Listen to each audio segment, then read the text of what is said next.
But the difficulty is getting people to believe something that they don't want to believe. And in each of these cases, this is where the money is. I can't do this. I have to sit down again. She was put in front of a judge and given a guardian. That was when they took her away from us. I have no money. And I'm going to tell you something. If it happens to me, it could happen to you. I will smoke when I smoke, and I will liquor when I liquor. And I will eat what I eat. How dare him? How dare him? I control me. Y'all, something about Wendy Williams' collapse is not adding up. It looks like this wasn't just a health crisis. Insiders say the timeline raises serious questions. Because before any official diagnosis, her accounts were already frozen. Control came first, explanation came later. And now, Katt Williams is speaking in a way that's making people look back at everything differently. He's not naming everything directly, but he's hinting at a pattern.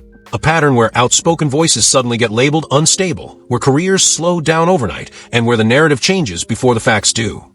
Then there's Wendy Williams herself, on record, asking one simple question. Where is my money? Clear, focused, not confused.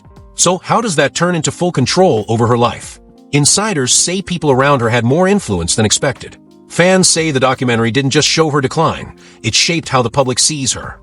And here's where it gets even more intense. Because while all of this is happening, viewers started connecting dots, old clips, old interviews, moments where Wendy challenged powerful figures and didn't hold back. Now one name keeps coming up in conversations, not as a confirmed answer, but as a question people won't stop asking. Oprah Winfrey. Is this all coincidence? Or is there a bigger story behind Wendy's collapse that hasn't been fully told yet? That's why I can speak with impunity about the Illuminati, because I know who you would have to be in order for what I'm saying to bother you, number one. It looks like the first move didn't happen on camera. It happened on paper. Before any diagnosis went public, before any official statement about her condition, insiders say Wells Fargo had already taken action against Wendy Williams. Her accounts frozen, access restricted, control quietly shifting. And that's where people start asking questions. Because usually, a medical condition leads to financial intervention. But here, it looks like the order may have been reversed. Insiders say the decision labeled her as incapacitated before the public even knew anything was wrong. No long explanation. No detailed breakdown. Just a sudden shift from independence to supervision. Then comes the next turn. Not long after the financial control is locked in, Wendy is officially diagnosed with cognitive issues, aphasia, frontal temporal dementia. Two serious conditions announced after the system around her had already changed. Yeah, because in 30 years, I've done nothing but collect information, knowledge, and your secrets.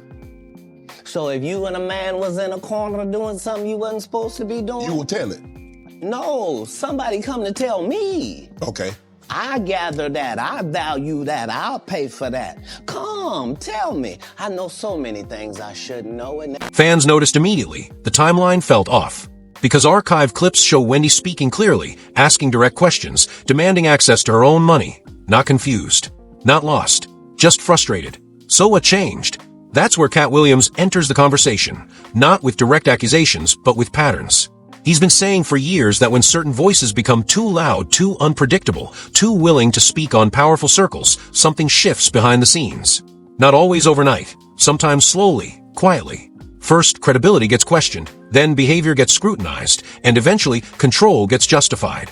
And in Wendy's case, insiders say her inner circle may have played a bigger role than expected.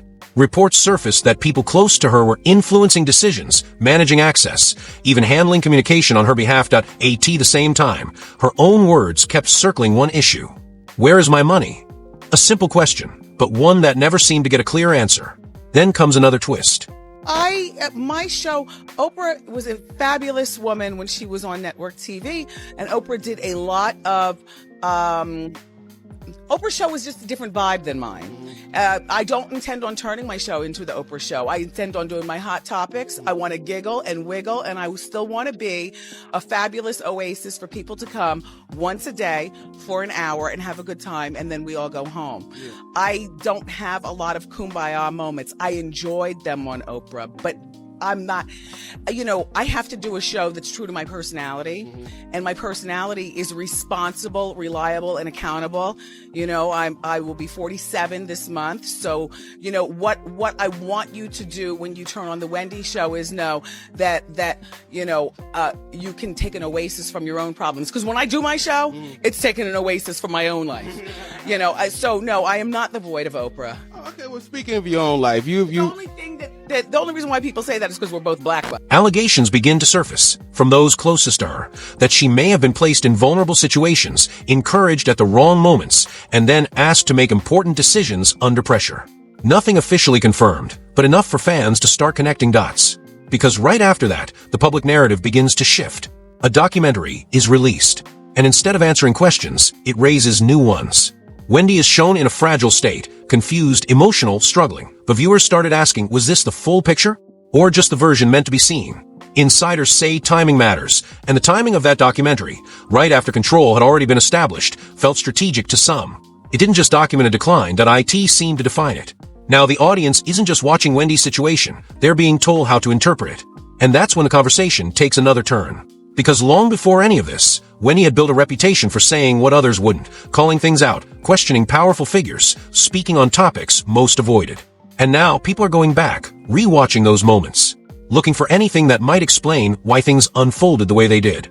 One pattern keeps coming up. When certain names were mentioned, tension followed. When certain topics were pushed, resistance appeared. Oprah is the new face of Weight Watchers, plus she's got that investment with Weight Watchers, so she's like a boss and a dieter at the same time. There are a few pounds to lose. But if she doesn't lose any weight at all, and all she is a boss at Weight Watchers, you girls, don't be mad at Oprah because you guys dropped the football and she picked it up and ran to the bank. And while nothing directly links those moments to what's happening now, viewers can't ignore the overlap. One name, in particular, keeps resurfacing in discussions, not as a confirmed answer, but as a recurring question. Oprah Winfrey. No direct claims, no official connection. Just a name that appears again and again whenever the conversation shifts to power, influence, and control. So now the story isn't just about a health decline, that it's about timing, access, narrative, and the possibility that what we're seeing might only be part of a much bigger picture. Because if the first move really happened behind the scenes, then the real question is, what else happened that we still haven't seen? Acknowledge what I've been in denial for 37 years. And that is, I did assault and inappropriately touch my sister in manners that were not comfortable for her. And for that, I apologize. Brother ever apologized to you? The apology that I got from my brother is, if you think I did something wrong, then I'm sorry. They were my exact words to my sister. Well, there's no more if you think I did it. You were absolutely right with what you said.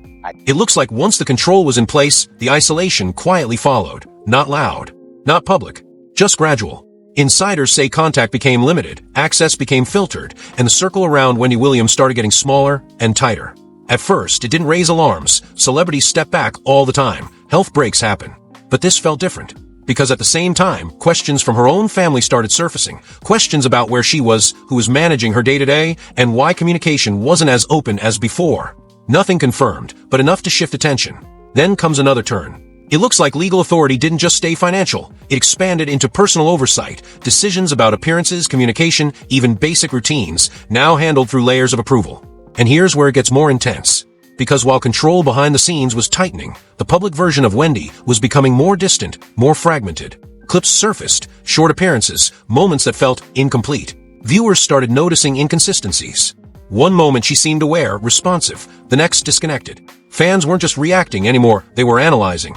Trying to understand how someone who built a career on sharp commentary and quick reactions could suddenly appear so out of sync and so inconsistently. Insiders say this is where perception starts to matter more than reality. Two parts to Oprah Winfrey that I haven't really spoken about publicly. The other part with Oprah Winfrey is, yeah, you let me get thrown under the bus and you said nothing. The other part is you mess with my family. You mess with my mother, my father. She called me about my brother, right? Mm-hmm. And I said, listen, everybody can change. He wanted to apologize for molesting me. She said, Monique, would it be okay that he comes on? And would you like to come on? I said, I don't want nothing to do with that, Katt, but I don't want to get in the way of his blessing. If he's changing, I don't want to stop that. She never said my mother. She never said my father.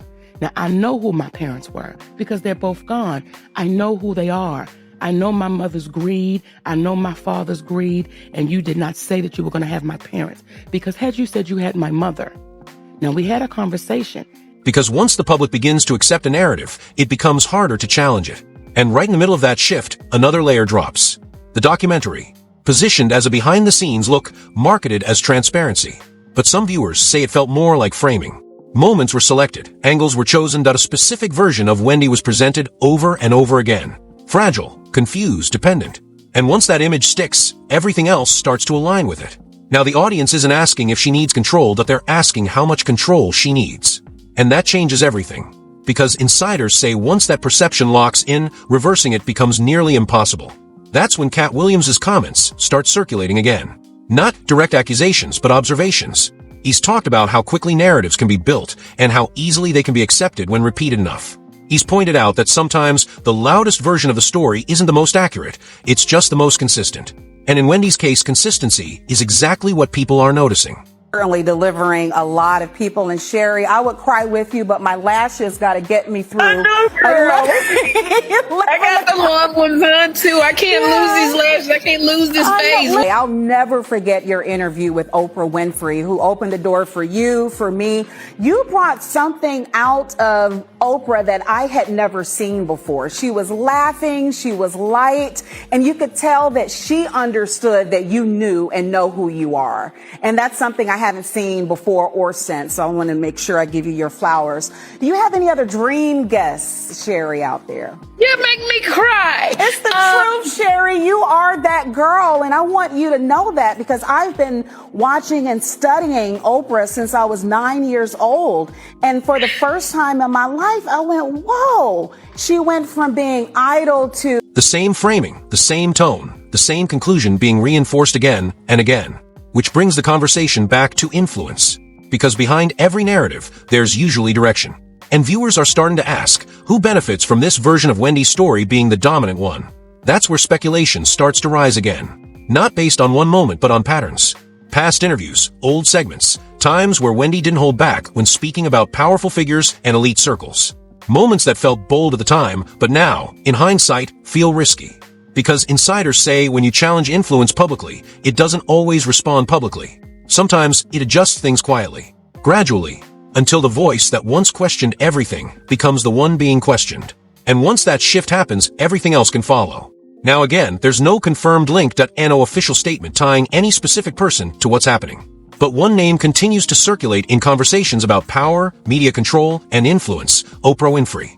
Not as a proven connection, but as a presence that keeps coming up whenever discussions turn to who holds long-term influence behind major narratives. Coincidence? Possibly. But in stories like this, repetition tends to mean something. And right now, the repetition is getting harder to ignore. Because when you step back and look at everything, the timing, the control, the narrative, the isolation, it starts to feel less like a single situation, and more like a sequence. A sequence that's still unfolding. And if that's the case, then the real question isn't just what happened to Wendy Williams. It's, what part of the story are we still not being shown? Okay, so is there plans for a new show, or are you coming back to the Wendy Williams show? Coming back to the Wendy Williams show. Absolutely. Absolutely. Wow. Because I know they were talking about Sherry Shepherd taking over the show, a new, what? But I won't be watching her because I know what she's going to be doing, and that's really not my thing. You know what I'm saying? Like, it looks like the deeper you go into the story, the less it feels like a single incident and more like a chain reaction. Because once control is established and the narrative is accepted, the final step is silence. Not always forced, sometimes it just happens. Appearances stop, interviews disappear, and the person who once spoke on everything suddenly isn't speaking at all. That's exactly what viewers are noticing with Wendy Williams. A voice that once dominated headlines now reduced to rare, tightly managed moments. And even those moments feel filtered. Insiders say every public appearance now goes through layers, approval, timing, presentation. Nothing spontaneous, nothing unscripted. Which raises another question. Is this protection or control? Because historically, when a public figure faces a serious health issue, transparency usually follows. Updates, statements, clarity. But here, it feels different. Information comes in fragments, short updates, carefully worded releases. Enough to inform, but not enough to fully explain. And that gap is where speculation grows. Now add this to the timeline. Financial control, then medical diagnosis, then narrative framing, then isolation. Step by step. Individually, each piece could make sense. Together, they start to form a pattern. And that's exactly what Katt Williams has been warning about. He said before that when certain people step out of line, they don't always get shut down immediately. Instead, things around them begin to shift. Their environment changes, their access changes, their image changes. Until eventually, the version the public sees is completely different from who they used to be. And by then, it's already too late to question it. Because the narrative has already settled in. In Wendy's case, that shift feels especially sharp. From bold to fragile, from outspoken to managed. And the speed of that shift is what's making people look twice. Because change is one thing, but controlled change feels different. And then there's the history. Years of footage where Wendy openly challenged powerful figures, questioned narratives, and pushed boundaries that most wouldn't touch. At the time, it was entertainment. Now it feels like context. Because insiders say those moments didn't go unnoticed. They were remembered, cataloged, and possibly responded to in ways the public would never see. Again, nothing confirmed. But the pattern keeps pulling people back to the same idea. Influence doesn't always show itself directly. Sometimes it operates in the background, quietly shaping outcomes without ever stepping into the spotlight. And that's why one name continues to echo in discussions around this situation, Oprah Winfrey. Not as a direct accusation, not as a proven link, but as a symbol of long-standing influence in media, power, and narrative control. For some, it's just speculation. For others, it's a connection worth questioning. Because when you combine influence with timing and timing with control, you start to see why people aren't satisfied with simple explanations anymore. They're looking for the full picture. And right now, that picture still feels incomplete. Because if everything we've seen so far is just the surface, then what's underneath? What decisions were made before the public ever noticed? What conversations happened behind closed doors? And most importantly, if this really is a pattern, how many times has it already happened without anyone connecting the dots? Because Wendy Williams' story might not just be about one person's collapse. It might be a glimpse into something bigger, something quieter, more controlled, and far more difficult to prove. Which leaves one final question hanging. Are we watching the truth unfold, or just the version of it we're allowed to see? It looks like the more this story unfolds, the harder it is to accept a simple explanation. Because what we've seen so far doesn't follow a straight line. Insiders say the sequence matters, control, then diagnosis, narrative, then silence. And when those pieces stack up like that, people don't just watch, they start questioning. Not just what happened to Wendy Williams, but how it happened. Because if this was only about health, the story would feel clearer. But instead, it feels layered, controlled, timed. And that's where Katt Williams' words keep echoing, not as proof, but as perspective. A reminder that sometimes the loudest narrative isn't the only one. Now viewers are going back, re-watching everything, old interviews, past moments, the times Wendy didn't hold back. And one detail keeps resurfacing. She wasn't quiet, she wasn't careful, she challenged people most wouldn't even mention. So the question keeps coming back. Did that have consequences? Again, no confirmed answers, no official links. But one name continues to circulate in conversations around influence and control, Oprah Winfrey. Not as a conclusion, but as a question people can't ignore. So now it's your turn. Is this just a tragic downfall, or something far more calculated happening behind the scenes? Drop your thoughts below, because the more people talk about it, the harder it becomes to keep certain questions buried. And if this really is just the surface, then what haven't we seen yet?